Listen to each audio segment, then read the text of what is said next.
Hi, good morning, everyone. It is Sunday, June 18th. It's 10:45 a.m. here in Chicago. I'm sitting up here making videos. I need to go do laundry. But happy Father's Day to everybody. Happy Father's Day to you. Um, I hope you get a great meal today. I hope someone cooks a great meal for you. Someone who you like their cooking.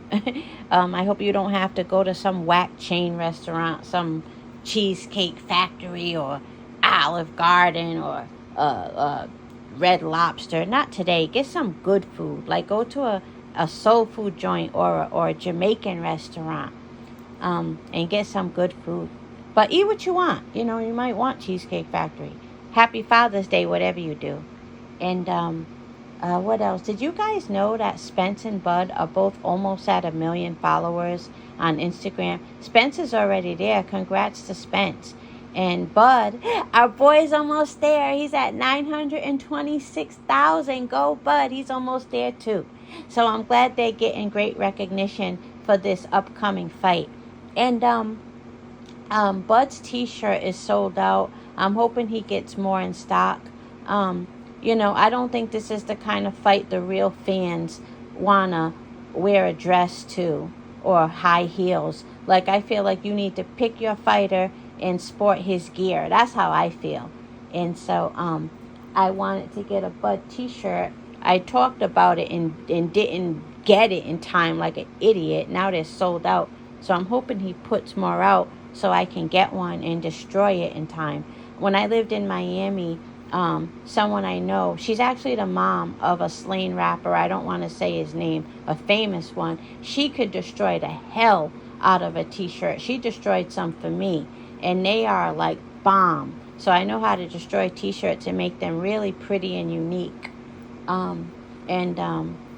Salute to D-Ray. D-Ray, I know I told you I would post a finished product of the necklace that I made for Vegas out of all of these really pretty real stones that I have. Well, it's about 90% real stones, and some of them are so pretty that even though they're not real, I used them. D-Ray, this necklace looks a hot mess. It looks like I'm gonna go put voodoo on somebody. Like, they'll say, who's she here to put roots on, Bud or Spence? That's what it looks like. Because I threw some rubies in it. I thought a splash of red would be nice, but it looks a mess. Like, I gotta start over and be more minimal with it, especially if I want it to have a casual look. But anyway, so salute to Spence and Bud for, being almost at 1 million followers. Also, salute to KQKC. He called the Tim Tszyu versus Ocampo fight. Congrats to Tim Tszyu. First round knockout. Man, Ocampo, he was looking kind of good going into this fight, and he didn't make it, man. He didn't make it. So, I got Jermell to beat Tszyu. When that fight happens. I'm just going with the champ because I believe in him. He's been through a lot. He got a great chin. He got a great jab. He can fight his ass off. He's undisputed. When they gave him that loss versus Tony Harrison, he came back and stopped him, went for undisputed. Fought Castano twice, the second time far more convincingly, and I just love it. So I'm picking the champ to beat Tim Tszyu. And but congrats to Tim Tszyu, man. He's no joke. And then Aleem versus Goodman. Salute to KQKC for calling that fight. Goodman won by split decision. I think KQKC said in the States they had it as either Aleem slightly ahead or a draw. So it sounds like it was a very close fight. But maybe if it were in the States, Aleem would have gotten a draw or even a split decision win. But it sounds like it was a fair call, even though it didn't go to Aleem. It sounds like it was a fair call in Australia. Hey, they were on the man's territory. If it's that close, they can give it to their guy, without it being a robbery. Congrats to Goodman. Aleem, I believe in you. You'll come back and do great. And, comeback isn't really the right term because it was damn near a tie, the fight. So you'll just continue out your career. You're doing great. Let me see. What else? Oh, Derrick James. He has convinced people now to go around saying that switch hitting ain't shit. this is what happens when you listen to people just because they're excellent in one area of something. I'm not saying Derrick James is only excellent in one area, but I do agree he is the best trainer right now because he has a great set of fighters, man. He does. He's the best right now. Bomac has Bud, but Derrick James has, Frank Martin, Errol Spence, Jamel Charlo. I know I'm missing somebody. To me, he is the best right now, but that doesn't mean everything comes out of his mouth is fair. I think that Derrick James is threatened by Bud Crawford. I really do. And I'm not just saying that for buzz or like attraction. I don't care if anybody hears me. But I think he's threatened by Bud because it dawned on me that's why he ran with the lie he was told about Teofimo. Because in his mind, all he heard was something to attack Bud on, And so he brought that shit to the press conference and got checked because it was false information.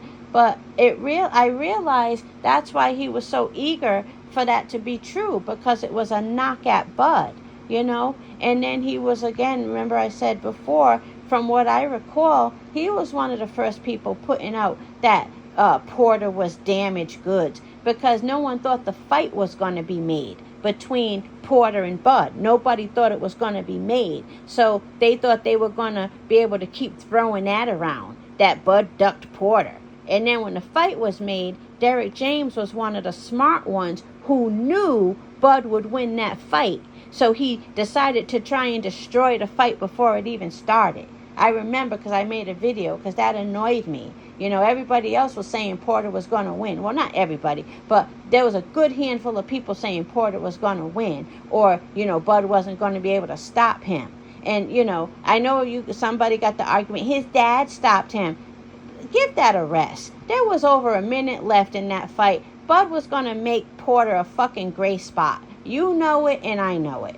So it's nobody's fault that Porter's father was a hater and wanted to stop it, and instead of letting his son get his ass beat and stopped the way it was obviously going to end up, But back to Derrick James, he was the first one to put that lie out there because he knew what the outcome of Porter versus Bud was going to be. And then he tried to come with the whole Teofimo debacle, because that's what it was, for him to come to a press conference and repeat something so inaccurate because he thought it would be a jab at Bud. Now he's telling people that switch hitting ain't shit. It just means, I forgot his exact terminology, but he's saying it basically means you don't have an answer. It is an ability, whether you have an answer or not. So what if Bud doesn't have an answer in round 3 of the fight and he needs to switch? Like, that's still an ability. Like, you guys let this man convince you that switch hitting ain't shit? Like, come on, you gotta have your own mind. You gotta have your own mind. You can't repeat everything everybody says. That is ridiculous. I never even heard anybody say that before. Who said that about Marvin Hagler? Or let me bring it more recent. Who said that about Boots? Or Shakur switches, right? I forgot. Shakur. Nobody says that. It's an ability. Despite how badly you want Bud Crawford to look bad, switch hitting doesn't belong to Bud Crawford. So you want to knock down a whole ability in boxing because you want to get at Bud Crawford. You want to take something very general and you don't care if you shit on it because you have it personal for Bud Crawford. You are threatened by Bud Crawford. I don't like the sportsmanship that he's showing at all. I don't. I'm sorry. And enough about that. What else? Salute to Badou Jack for exposing what went down with Canelo Alvarez. Canelo Alvarez tried to fight him 20 pounds lighter than cruiserweight and a rehydration clause. Badou Jack said, no, that's what we're not going to do. You need to go fight Benavidez. That's basically what Badou Jack told him. He posted it on Twitter. And salute to Badou Jack for that, because people continue to not believe that Canelo Alvarez has no shame and he's not willing to do what it takes to truly, truly, truly be great. He wants everything handed to him. He wants everything handed to him. And a lot of us been saying that for years. The only reason why I've been easy on Canelo, I haven't been talking about him much is because I'm satisfied that people finally see it. You know, him getting his ass beat by Bivol helped seal the deal, but a lot of people are still trying to run around like he's the king, and they think that saying he's not giving anybody a payday, Charlo's not getting a payday, they think that sounds like some king shit, but they know deep down that Canelo is a fraud, you know. A fraud with hands, that's all. I'll give him credit for having hands. He's a PED using ducker, cherry picker fraud with hands. So salute to Badou Jack for exposing that yet again, but nobody's gonna listen. Now he wants an inactive Jamal Charlo. Like, the whole thing is a mess. But anyway, have a good day, everyone. And again, I hope you enjoy your Father's Day. Ciao.